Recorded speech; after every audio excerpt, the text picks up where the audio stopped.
I ain't want them to delete my live.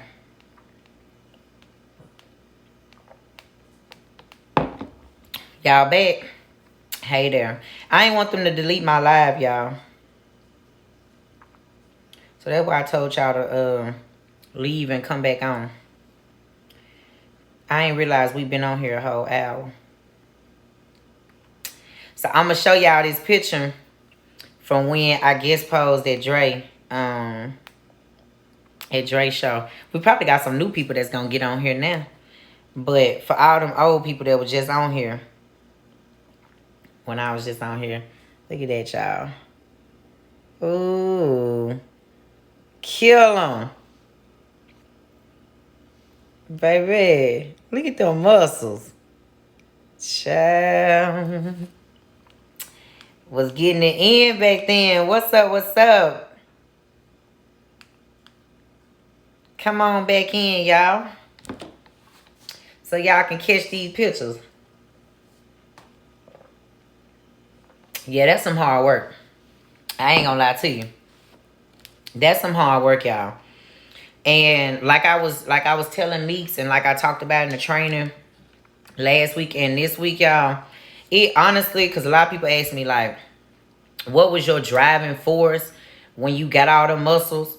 Like I said, for me, being raped at 14, like, and that's a whole nother live for another day, but I'm gonna touch on a little bit. Being raped at 14 and having your innocence stolen, it was rough, because after that it was just like a downward spiral. Like I started to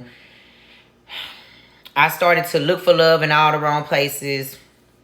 I had a lot of anger built up, a lot of anger. I was skipping school.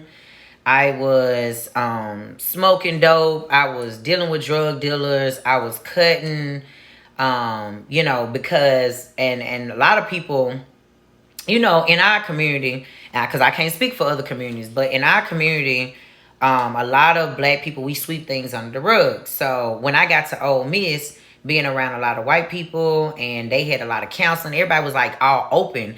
They had like groups that were bringing awareness to. We used to do what was called the vagina monologues, and the vagina monologues was where we would bring awareness to all of these young ladies that were being they were victims of trafficking, and we would tell their story, and it would be a monologue. We would dress up and we would tell the story of all these women who had been battered and abused and who had been victims of sex trafficking. And so there was also a thing that we used to do called To Write Love on Her Arms. And that's where we would bring awareness to the fact that a lot of people would cut, because cutting was like a way to release the pain. I don't know if y'all ever been so depressed or just so angry that it just feels like even if you screamed, you couldn't get it out. Like the way I used to feel back then, it was like so much just anger built up that I couldn't get it out. And the only way to get it out was to inflict pain. So we used to bring awareness to it, and it was called To Write Love on Her Arms. And we would write sweet things on our arm, to bring awareness to how people, exactly, it was like you had this pain trapped, and the only way you could get it out was to inflict pain. So that's that's the reason why I have this tattoo here, Strong Beautiful Survivor, because this here is a reminder that, I'm no longer that person, that I survived, that, because you really can't see it because over the years and cocoa butter, and I got skin that heals, but I put it there as a reminder for me that I'm no longer that girl, that I no longer have to inflict pain. But through the years of finding myself and learning how to heal, I've had to find another outlet. So going to counseling, they always talked about, I don't know, writing the person's name on an egg that you were mad at and smashing the egg in the sink. Listen, y'all, I could never get that egg to smash in the sink. I don't know if my eggs were too cold or my eggs were too small. I don't know. But I used to write them people's names on their egg and try to smash it in that sink. Did not work for me. She even had me taking a bat to the mattress. Did not work for me. So needless to say, alcohol became something that I depended upon. And when I would drink, I would get belligerent. I would pull my gun out on people, punch holes in walls, things of that nature. So once I had my daughter, and I tell people that my daughter saved me, because once I had her, I was like, okay, you can no longer do this foolishness anymore. You can't be around here pulling your gun out on people. So I tucked my gun away for years. I put my gun in the safe, and I was like, that's a wrap. Like, let me tuck that away. Click the link in my bio for the CBD tea. And so I tucked the gun away for years because I was like, that part of me, I obviously do not know how to be responsible. So let me just put that away. Okay. So I had to learn a healthy way to get my anger out. So my dad started coming home for an hour, each day to allow me to go and do Pilates. And Pilates was cool. It was cool for a while. But then once I got back into the swing of working out, I was like, all right, this is not enough. I need more. Because I had still, at that time, a lot of anger built up. Because at that time, I was a single mom. I had to sell all my stuff. I had to move out of my house, move back in with my parents. So I was like, listen, I got a whole curfew now. Your girl was grown, had her own house, but got caught up, got pregnant, had to let it all go. I had whatever we could fit in my truck, in my daddy's truck, that was it. Everything else, we sold or we left it out on the porch for them Mexicans that cleaned up every day. They got a chance to leave with a whole bunch of shit, okay? So I had a lot of anger built up because I was like, damn, I got to move back home. And, I don't even feel like finishing this degree. So when I got back into the gym, then that was like, yeah, I liked the feeling of the iron and the clang and the bang. And it was a way for me to just like, get that anger out there, pounding. And then I started seeing my body transform. And I was like, yeah, I like this, because I was looking real strong. And I was like, ugh, bitch, you're now gonna mess with me. For real. That's how I was. I was like, I bet you ain't nobody gonna test me. Because them guns started popping. I was like, shit. So it became intoxicating. It's just like with anything else, your job can be intoxicating, whatever it is that you fall in love with, it can become intoxicating. So for me, bodybuilding, seeing my body transform, it was intoxicating. I was like, damn, look at them quads. I bet you ain't nobody gonna try you. What? Ain't nobody gonna try you with them legs. People used to be like, man, I bet you could kill her with them legs. Sure can. Don't test me. That part, okay? So it not only helped me to be physically strong, okay, but mentally, because y'all, seriously, when you are preparing for a competition to look like, and where'd that picture go? When you preparing for a competition to look like this and have muscles popping out everywhere, okay, when you are doing that, you have to really dig deep and dive to the flesh, okay? And that's why people be like, dang, you so, disciplined and you so strong. And the reason why I'm disciplined and so strong is because in order to get my body to look that way, I had to dive to the flesh. Like, you can't go out, like when you getting ready for a competition, you can't be hanging out with your friends, going out to eat, drinking, like none of that. You know what I mean? Like that first year that I was bodybuilding, y'all, I ain't even season my food. I used to wash my food, slap it on the grill, and eat it. I was very determined. I was eating 7 times a day, eating, sleeping, drinking. I went to the gym 2 and 3 hours, 7 days a week, no days off, period. Okay? It's just like a fast. So I had to call on a higher power. And so when you're going through a fast, y'all, a lot of foods that we eat, they tend to mask whatever is going on. So people are emotional eaters because of something that's deep rooted, okay? So it might be something that happened to you in your childhood, something that even happened to you in your adulthood. And we tend to lean on food as a drug. Food can be a drug. And so we tend to eat, and we got all this ice cream and cookies and chips, or we got a bunch of alcohol stacked up, or we smoking, whatever it is that drug, you can't have it when you're going through a fast. And me and my mom used to do the Daniel fast a lot because it was no meat and bread for 21 days. And when you are dying to the flesh, okay, it's just like when Jesus was out in the desert. You know what I mean? Man shall not live by bread alone, but by every word that proceedeth out of the mouth. So you got to really get deep rooted into the word and you have to start sweeping yourself, start sweeping that stuff that you have put up on the rug. You have to start sweeping it out. Okay. And so for me, like once I started to let go of all of that stuff, because I was an emotional eater. I was eating ice cream. If I go back and show y'all the pictures that Facebook because Facebook is real messy. Facebook will be showing you these memories from years ago, and you'll be like, really? So Facebook will show me all this food that I used to eat. My daddy was making bratwurst every day. Me and my mama were baking apple pies and eating ice cream. Food was my drug. I used to emotionally eat because I was like, I don't want to deal with the things that happened to me. I don't want to deal with, the things that I'm going through. So I was drinking a lot. But when I started to fast and get ready for them bodybuilding competitions to be able to look like this, you can't have all that stuff. You see what I'm saying? You got to let it go. And then it's just you and your thoughts. And then you got to call on a higher power. And that's how I got to be disciplined, because I had no other choice but to deal with the rape, deal with the abuse, deal with the fact that I was a single mother at the time, deal with the fact that I, had been a cutter. I had to deal with that stuff, y'all. And I had to come to grips with it. And I had to stand and look in the mirror and say, okay, that stuff happened to you. But when we get down to the nitty gritty about it, we attract a lot of things that happen to us in our life. You see what I'm saying?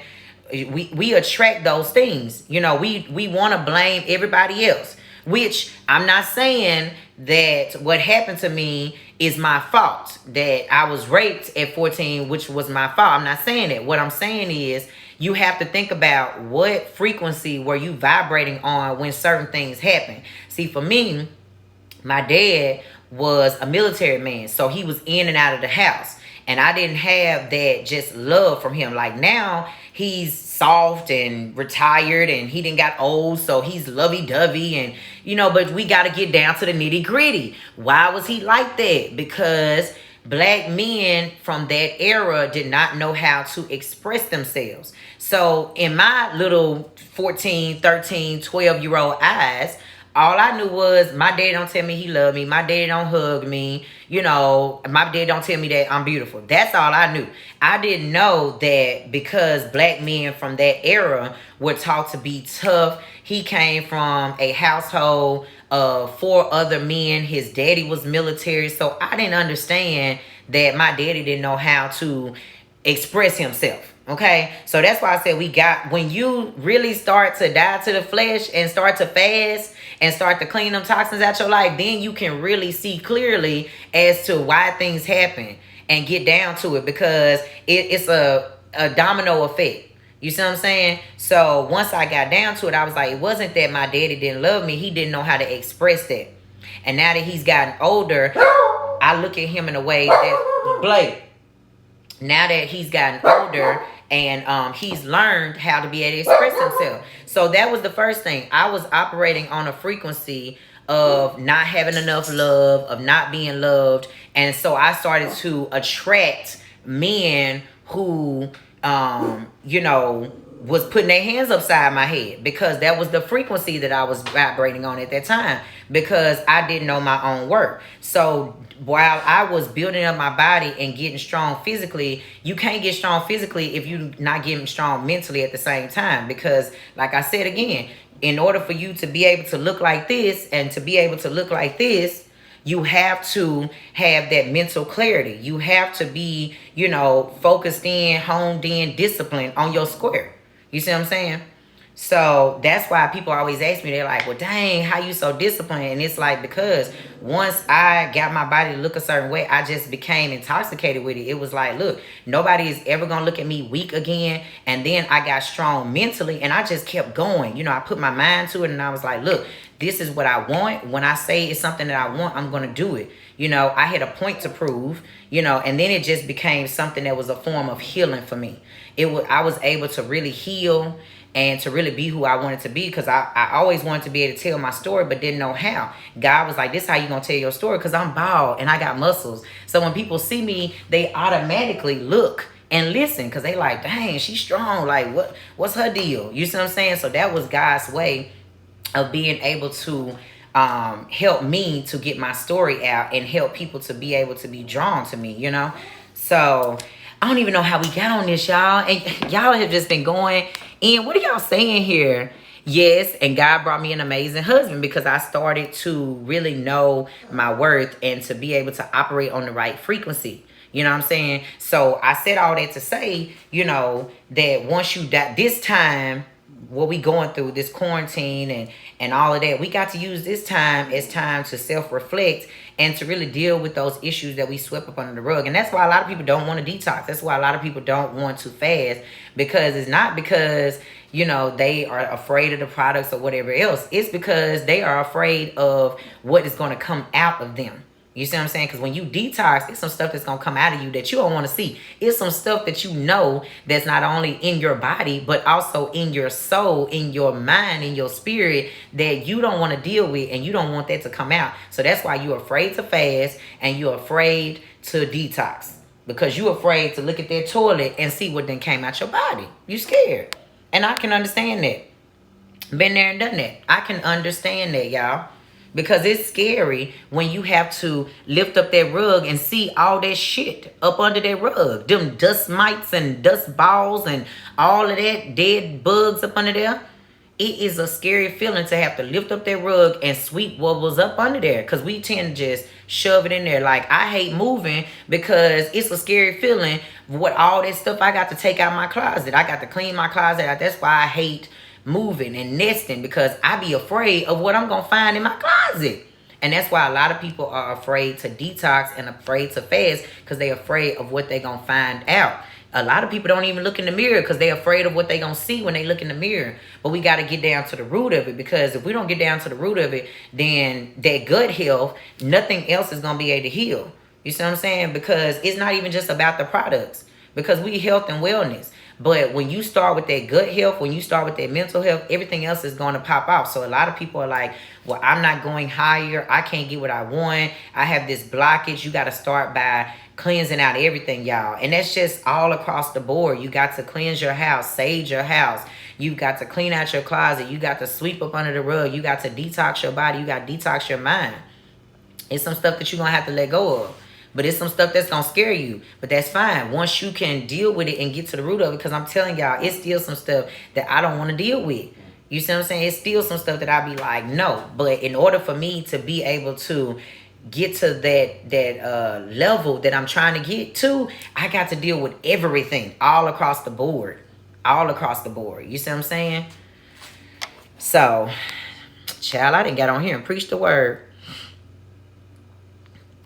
Please don't pick it up, because I'm so not ready for all that. I'm telling you. I am telling y'all. But we in this together. We are in this together. And that's what I tell my team. And that's what I tell, you know, everybody who comes into, you know, my space. I'm like, we in this together. You know, I majored in psychology. I have a psychology degree. But we be the craziest ones. We be the craziest ones, y'all. Listen, we not talking about abs right now, child. Focus. We be the craziest ones, y'all. Psychiatrists. But we are, I tell my people, we in this together. All right. We are all in this together. I tell my clients that, you know, when we take this journey together, look, focus. Take some NRG and focus. NRG. Because you talking about abs. You got to first die to the flesh and put down that hamburger and put down that donut before we can be talking about some doggone abs. Child. Don't Alicia need her NRG? I bet you Alicia be over there snacking and eating up everything, talking about some doggone abs. But I'm telling you, we in this together. I tell my clients that, you know, that's why when I get people on the products, when I bring people into my gym to work out, I always do a consult so I can find out about my people, because I'm very transparent, y'all. And transparency brings about change, and people need to hear your story. And that's why I have always been drawn to tell my story. I'm an open book. I tell people that all the time, y'all. I'm an open book. I don't mind sharing my story because God called me to do that.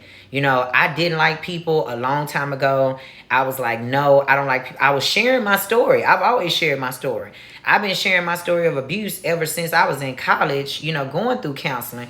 But at the same time, I didn't like people getting close to me. I didn't trust people. And so that is what I've learned, to grow and evolve with over the years.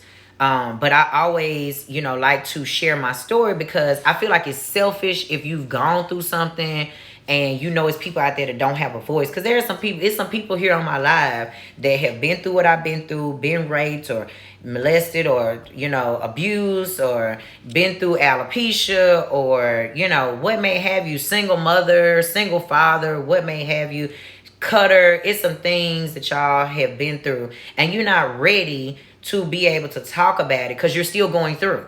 And if I didn't share my story of how I was able to get through and how I went to counseling, because counseling was a big part of my healing, y'all. A lot of times we think that, oh, I don't need counseling, I'm not going to do that. But we all need counseling. Like, even now, I still have my spiritual counselors that I call and be like, listen, I need some spiritual counseling. I need to vent to you and I need you to pray over me. So counseling is a must, people. It's a must. You got to have some counseling. You got to talk to people. You got to let it out. Talk to some professionals.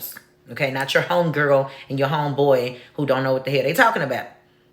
But with me sharing my story, it helps other people to heal and be able to say, man, dang, she went through all of that and she's still holding strong. Like, if y'all knew some of the stuff that I had to still deal with, like, even to this point now, like before I got on my live yesterday, but I was able to get it together and burn my sage and say my affirmations. And I got on there live and I poured into y'all. So, you know what I'm saying? Like, if I was not so transparent, there would be so many people who were not able to come out of their storm. So when you come out, don't forget to be that light in the darkness. That's why I got the lights off, because I want y'all to just focus on me. You see what I'm saying? Because I was called to be that light, to draw people out of the darkness. And I won't be selfish and keep my story to myself. So when you come out, don't forget to reach back and to be transparent and to help other people. And you might not be ready to talk about it on live, but talk about it to some person. That one person that you talk to about it, that two people that you talk to about it. You never know what people are going through and what they need to hear. You see what I'm saying? Because there is light at the end of the tunnel. I can remember, going through and being like, oh my God, how did that person get through? And most people, they don't tell you how they got through. But I tell people, y'all, the first step was I had to go to counseling. You know what I'm saying? Even in that moment when I felt like it wasn't working, counseling helped. I was able to go through counseling. And then once I was able to go through counseling, then I had to start fasting and praying. I had to die to the flesh, because once you start fasting, y'all, then I am telling you, the universe is going to help you to shed that dead weight, because it's some things in your life, it's some people in your circle, it's some things in your body, it's some things in your refrigerator, it's some things in your closet that need to come out in order for you to get to the next level. But you can't get there because of all the noise. You're distracted. So when you're fasting, it's just like this. It's darkness, and you just got that one little light, and God is like, or the universe or whatever is asking you to follow that light, follow the path. So you got to fast. You got to die to the flesh. You got to detox your body. You got to detox your mind. You got to detox your house, your refrigerator, your closet. Okay? That's step 2. And then it's a gradual process. You're not going to be able to jump from, I can't get no clients, I don't like people, people don't like me. You can't jump from there to being a millionaire and everybody loves you. You got to make a gradual process. You got to go from being depressed to angry, from angry to sad, from sad to frustrated, from frustrated to optimistic to pessimistic to optimistic to, it's a gradual process. So you got to, what I say is, you got to lie to yourself. You got to take on somebody else's belief. And that's why those affirmations are so important. Because I started doing affirmations years ago. And that seed that I planted is now being manifested now in this season. But it was a gradual process. It's levels to this. It's levels to this. I was able to start those affirmations back in like 2014 when I met my husband and he put me on all that stuff. But back then it was so much blockage, I couldn't receive it. But I kept doing it. I kept doing it. I kept doing it. And it planted those seeds. And my healing was in estro. All of this here that you see now was in estro. And so now you all are seeing the beautiful lights. But it was a dark road getting here. But I just kept taking each day at a time, each day at a time. You got to take each day at a time through this journey, through your weight loss journey, through this company. You got to take every day at a time. You got to just treat today like it's today. And don't worry about tomorrow. And don't worry about yesterday. It's the same thing across the board with everything. So if you're struggling in the business, if you're struggling in your weight loss journey, give up the struggle and take it one day at a time and keep going and say those affirmations. I am so happy and so grateful now. You know, it's my season. It's my turn. I'm happy. I'm healthy. I'm humble. I'm wealthy. I'm strong. I am a champion. I will never be broke another day in my life. I am a magnet to money. People love me and I love people. You know, my income is constantly increasing. My health, I'm prosperous. You got to keep saying these things over and over again. Put them on sticky notes, whatever your goals are, whatever you see yourself as doing, put it on sticky notes and say it every single day. But I had to do that. And now 8 years later, you all are like, wow, you so inspirational and you're glowing. But it took some time to get here. You all just see the beautiful glow, but you didn't see what it took to get here. And we are still going. It's a gradual process because it's never over. You can't get it wrong. It's never done. It's a gradual. You just got to keep going and keep going and keep going.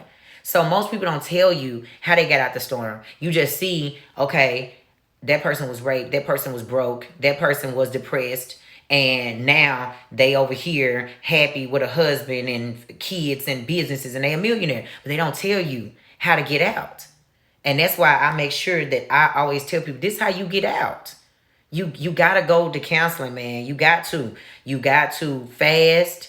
You got to detox. You got to say affirmations. You got to trust the process.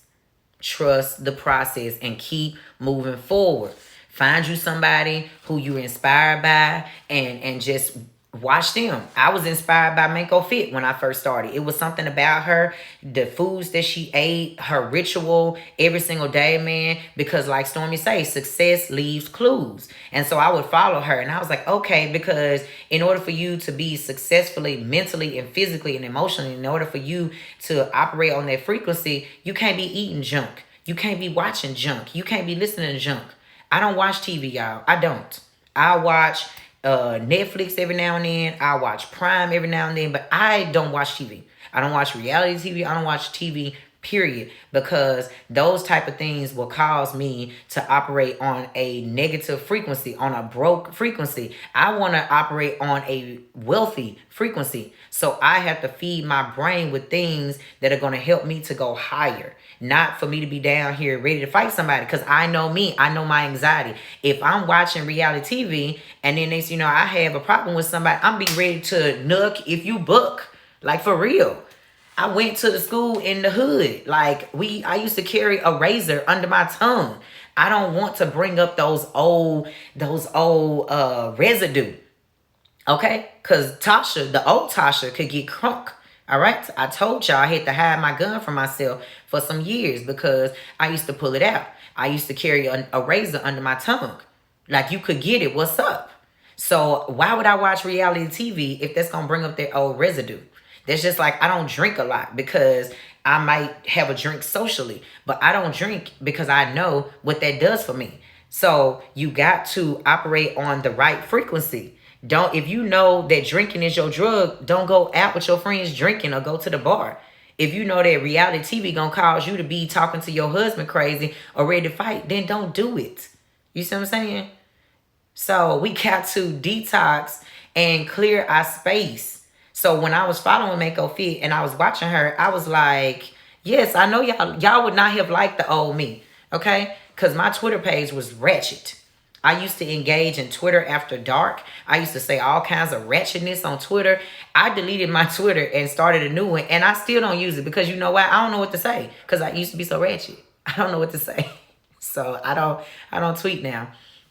Yeah, obviously. But I used to watch Mako Fit, and I watched her ritual, and successful people and people who are healed, and people who, because Mako Fit been through some things, but people who have found peace within, they have a ritual every single day. They do the same thing every single day. Okay. Elizabeth, you know I was ratchet at Jim Hill. Okay. I went through some things. I was ratchet. So, but successful people, okay, when they find peace, they have a ritual. So when I was following Mako Fit, she had a ritual of things that she did. You know, she got up and she did her affirmation. She ate, I think she was vegan or plant-based or something, but her foods was always like healthy foods. And she worked out and she, you know, stretched and all those type of things. And you could tell just by the fruit that her life bared, you know, that she had found peace. So I followed her and I just followed what she did, you know, and that helped me for a long, but the growth is amazing. You loving it. But, you know, I followed her, you know, for a long time. And I was able to copy the right cat. You know what I'm saying? It's just what they say. You know, if you find somebody and you're inspired by them, you just want to follow whatever they're doing because it's working. You see what I'm saying? And so I did that for a while, and I was like really into Mako Fit and everything that she was doing, you know. And then after that, who did I follow? Oh, then I fell in love with Dana Lynn Bailey, and she, you know, had all these successful businesses and clothing line and things of that nature. So I followed her for a good little minute. And I was like, yeah, you know, Dana Lynn, she's the girl. And then came, I think it had to been Stormy, because I can't remember who I followed after Dana, but then now Stormy, and I follow her ritual. And then you can see that, like she said, success leaves clues, you know, and you see that those successful people have a ritual. They do the same thing every single day. They don't let up off the gas. So those are the people that you want to say, okay, they got it. They know the secret. So I'm going to follow what they do. Okay, they wake up and they meditate and they listen to their affirmations and they work out and they eat the right foods and they drink their water. And, you know, those are the type of people that you want to follow and see what it is that their rituals are. And that's going to help you in your journey. Duplicate. That's right. Duplicate. And that's what I did. And so in that is why I've been able to get to this place. I followed what my husband was doing, and I followed what those successful people at the gym were doing. And that's why, like the gym owner, I followed what he did, and now I own my own gym. So success leaves clues, y'all. Healing even leaves clues, you know. So you want to find somebody that you can be inspired by, somebody that's consistent, and somebody who you can tell is operating on a higher frequency, and watch what they're doing. Pick up those little breadcrumbs that they leave behind. And if you follow them, I promise you, whatever the blueprint is that they've laid out, it works. It works. And it's going to lead you to your healing. But it's a gradual process. So give yourself a break. So I just want to share my story with y'all, you know, because I got new followers, and, you know, I was over here mixing up my smoothie, and I just felt led to take y'all to church. We done went to church. Now, pass the collection plate. All right? We got the building fund. What y'all saying? I'm telling y'all, my new followers, I love y'all. Y'all are really, yeah. Y'all are really good. Growth is amazing. Growth is amazing. Y'all, Liz knew me back when. We ain't gonna talk about that, though. We ain't gonna talk about them Jim Hill days across the street from the Graveyard Thunder. We not gonna talk about that. But growth is beautiful, y'all. I cannot wait for tomorrow as well. I cannot wait to work out with y'all. 11 a.m. Central Standard Time, 12 p.m. Eastern Time, y'all. We will be working out with the coaches from the Phoenix Suns. This shirt, baby, baby. This shirt in the back office, NRG, and then I got the CBD t-shirt as well. But I'm excited. Yes, that's right, Samantha. Shut up and duplicate. I'm telling you, it works. I had to get out of my own way plenty of times. I still had to get out of my own way and just shut up and duplicate. Just be coachable, follow the system. If you follow the system, it'll work. When I started to follow the system and do exactly what my coaches were telling me to do, then I gave up the struggle. And then I was able to hit my goals, my financial goals, and my team started ranking up. And that's a beautiful feeling when not only you winning, but your people are winning as well. And so, like I said, it's a gradual process because I'm still healing. I'm still growing. I'm only 31. The Lord's still working on me. People can still get cussed out. But the Lord is working on me, and I'm learning to not be selfish. I'm learning how to teach other people, because it means nothing for me to be successful if my people are not successful. Okay? And so that's why I am continuing to work on myself. That's why self-development, y'all, is so important. Every single morning, you got to get up and do self-development, even throughout the day. This right here is self-development. This right here is us having church. And so you got to get up and take some time for self. Don't just rush up to get on social media. Don't just rush up to check your back office and see how much money you made. You got to get up and allow yourself to come to and have quiet time and let some soft music play and do your affirmations and your prayers and whatever it is you do in the morning. And then listen to some self-development and read. I'm reading now Coach Stormy 9 Laws of Success, Think and Go Rich. I'm reading all kinds of stuff, y'all. You got to have family time. That's something that I'm learning to do because, y'all, I could go. I love to work. I could put my head down and get to the grind because I told y'all I'm 0 to 100, but I'm a new wife. So I have to have that balance where I'm like, okay, all right, we're going to cut it off. I don't be wanting to cut it off. Before I got married, I used to work at the gym till 11, 12 o'clock, period. I will definitely save this live. I'm actually going to save it and put it on my YouTube. But I could just, seriously, y'all, I used to be at the gym till 11 o'clock. You have to make me go home. That's the type of drive I have. But now that it's not just me, I have to create that balance. Okay? So we got to have a balance. We got to do self-development, y'all. You got to create you a space. Wherever it is, create you a prayer space. Once I got married, I had to change up my prayer space because when I had my own house, I had altars everywhere, all over the house, But when I got married, I had to kind of, consolidate and find me a new space, Sometimes I might be in the bathroom on the floor with some pillows. You never know. I even used to be in the closet. I like the closet because it's, I got a walk-in closet. So, that's okay. You missed half of my live on one. The live from yesterday is on YouTube. I put it on my YouTube. So click the link in my bio, y'all, and subscribe to my YouTube channel. You can see all the videos, the workout videos, the training video, even the testimony from today. I'm going to put that on there. But, create you a space, y'all. Create you a space in the closet. For real. Create you a space. When I was living in my apartment, I had me a space in the closet. For real. What you don't need a big space. Just create you a space where you can have some time with self because we all need that time. The war room, exactly. Create you a war room and war against that enemy. So if you in business with me, whether you on my team or not, you got to go to war with the enemy because the enemy is trying to trick you out your spot right now. But we're not going to allow the enemy to trick us out of our spot because it's our season. It's our time. We will win. We are champions. Do not allow the enemy to trick you out your spot.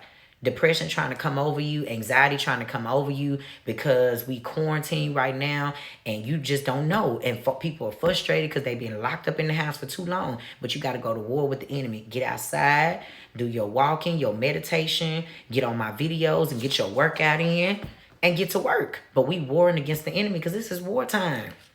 We will not allow the enemy to trick us out of our spot. We will come out of quarantine better than we went in before. We're going to be glowing. Period. That's right. Tell anxiety bye. Tell depression bye. There's some things that I had to let go of during this quarantine. There's some people that I had to let go of. Some people. DM me. I'll send you the affirmations. Elay23. DM me. And I'll send them to you. Oh, I didn't mean to have y'all crying. But I just got the preaching. When the spirit come, it just take over me. For my new followers, y'all don't know me yet, but y'all gonna learn. When I get the preaching, child, it just takes over my whole body, and I just go. You know, I just go. That's right. Some people got to go. Some things got to go. Some shit in your body got to go. Some stuff in your refrigerator got to go. Some clothes in your closet got to go. Because we coming out of this quarantine better than we went in before. This too shall pass, but I must become greater in the passing. Period. Period. My workouts are on my YouTube channel. They're on my YouTube channel. Click the link in my bio and subscribe to the YouTube. And then we'll be here, back here at 11 a.m. So for those of you all that have to work, that's okay. Because you'll be able to catch the workout on YouTube when I put it on there. But please try to catch the workout, because tomorrow and Tuesday, Wednesday, and Thursday are going to be fun. Tomorrow, I'm working out with LaQuille. Tuesday, I'm working out with Jaguar. Wednesday, I'm working out with Coach Green. And Thursday, I'm working out with Coach Dre. So I am excited. I'm so happy that I have all of you new people and all of my old people. I love y'all, and all of my new followers. Shout out to y'all. I see all the new names, all the new people that's been following me these last couple weeks since y'all saw me on 1,000 Families. These are the things that I prayed for. I was like, man, I want to reach the masses. I want to touch people. I want to be able to preach my story and bring people into the light. So I'm just so happy to be here, period. So I love y'all, but I got to go because husband then came home. So now it's family time. I didn't spend 2 hours with y'all. So y'all just, oh my God, just go be great. All right. So y'all have a good night. Like I said, I will save this live and I'll post it on my YouTube. So subscribe to my YouTube channel and I'll see y'all in the morning at 11. Mwah. Good night, y'all. Thank y'all for the love. Thank you. Thank y'all. Y'all so sweet. Thank y'all. I appreciate y'all as well. Thanks for the love, guys. Thank you. Thank you. Good night, y'all. Ashe, ashe. Yes. Ashe, ashe. Good night. Good night. Good night. Love you too. Thank you. Thank y'all. So grateful for you as well. Thank y'all. Thank you. Peace and love.